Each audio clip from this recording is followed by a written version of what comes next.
স্ক্রিনে থাকা এই ছবিটি বিশ্বকবি রবীন্দ্রনাথ ঠাকুরের জেইটি বা যে কোনো প্রতিযোগিতামূলক পরীক্ষার সিলেবাসে তার জীবন ও সাহিত্যতত্ত্ব অত্যন্ত উচ্চ ফলনশীল একটি বিষয়। আজকের ভিডিওতে আমরা আলোচনা করব তার জীবন, সাহিত্য এবং কিছু জাদুকরী ছন্দ বা শ্লোক যা তথ্যগুলো মনে রাখতে আপনাকে সাহায্য করবে। আপনার খাতা ও কলম প্রস্তুত করুন। আমরা সক্রিয়ভাবে তথ্যগুলোকে ছন্দে রূপান্তর করব। এই সেশনের শেষে আপনার কাছে থাকবে একটি কুইক রিভিশন শিট।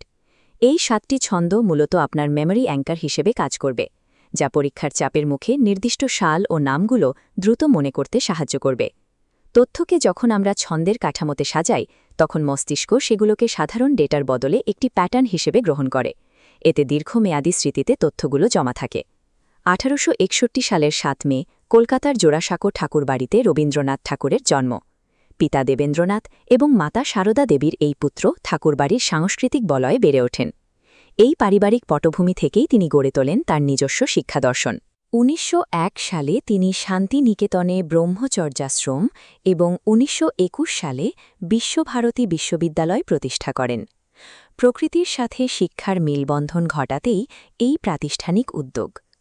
এরপর 1922 সালে পল্লী উন্নয়নের লক্ষ্যে তিনি গড়ে তোলেন শ্রীনিকেতন। এই নির্দিষ্ট তারিখগুলো প্রমাণ করে যে তিনি তার প্রতিটি তত্ত্বকে বাস্তব প্রতিষ্ঠানে রূপ দিয়ে গেছেন।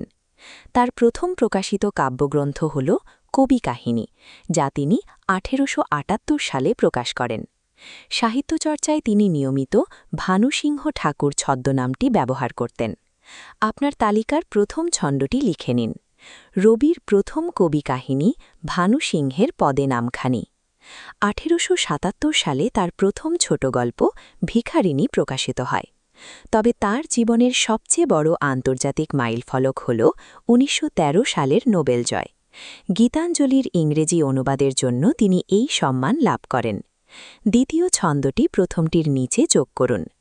ভিখারিণী গল্পে শুরু পথ, গীতাঞ্জলিতে নোবেল রথ। এই প্রাপ্তির মাধ্যমে প্রথমবার কোনো অইউরোপীয় সাহিত্যিকের কাজ বৈশ্বিক মঞ্চে এই স্তরের স্বীকৃতি লাভ করে। তিনি মোট 12টি উপন্যাস রচনা করেছেন। এর মধ্যে চোখের বালির মনস্তাত্ত্বিক বিশ্লেষণ এবং গোড়া উপন্যাসের মহাকাব্যিক বিস্তার বাংলা সাহিত্যে মাইলফলক হয়ে আছে। উপন্যাসের তথ্য মনে রাখতে লিখুন তৃতীয় ছন্দ, চোখের বালিতে মনের খেলা, গোড়া পড়ে কাটে বেলা। নাটকের ক্ষেত্রেও তার অবদান অসামান্য। রক্তকরবী এবং ডাকঘর তার অন্যতম 2 শ্রেষ্ঠ রূপক ও সাংকেতিক নাটক। নাটকের জন্য চতুর্থ ছন্দটি লিখে নিন। রক্তকরবী নন্দিনী আর রাজা, ডাকঘর অমল পায়না সাজা। রবীন্দ্রনাথের গান ও কবিতা ভারত, বাংলাদেশ এবং শ্রীলঙ্কার জাতীয় সঙ্গীতের অনুপ্রেরণা হিসাবে কাজ করেছে। পঞ্চম ছন্দটি আপনার শিটে যুক্ত করুন। জনগণমন ভারতের সুর, সোনার বাংলায় প্রাণ ভরপুর। তার সৃষ্টি করা এই সুরগুলো আজও 3টি সার্বভৌম রাষ্ট্রের জাতীয় পরিচয়ের অবিচ্ছেদ্য অংশ। মহাত্মা গান্ধীর সাথে তার সম্পর্ক ছিল পারস্পরিক শ্রদ্ধার। রবীন্দ্রনাথ তাকে মহাত্মা নামে অভিহিত করেন, যার প্রতিদানে গান্ধীজি তাকে গুরুদেব উপাধিতে ভূষিত করেন। 1919 সালের জালিয়ানওয়ালাবাগ হত্যাকাণ্ডের প্রতিবাদে তিনি তার ব্রিটিশ নাইট উপাধি ত্যাগ করেন। এই স্মৃতিসৌধের পাথর ও ইটের কাঠামো আজও সেই নৃশংস ঘটনার সাক্ষ্য দেয়। এই রাজনৈতিক প্রতিবাদটি মনে রাখতে লিখুন ষষ্ঠ ছন্দ। নাইট উপাধি দিলেন ত্যাগ, জালিয়ানওয়ালাবাগের প্রতিবাদী বাঘ। তার সৃজনশীলতার কোনো নির্দিষ্ট বয়স ছিল না। 70 বছর বয়সে তিনি ছবি আঁকা শুরু করেন এবং দ্রুত একজন মৌলিক চিত্রশিল্পী হিসেবে পরিচিতি পান। তালিকার শেষ ছন্দটি লিখে নিন। 70 বছর বয়স যখন তুলি হাতে ছবি আঁকেন তখন। শেষ জীবন পর্যন্ত তার এই নবীন সৃষ্টিশীলতা তার বিবর্তিত হতে থাকার ক্ষমতাকে তুলে ধরে।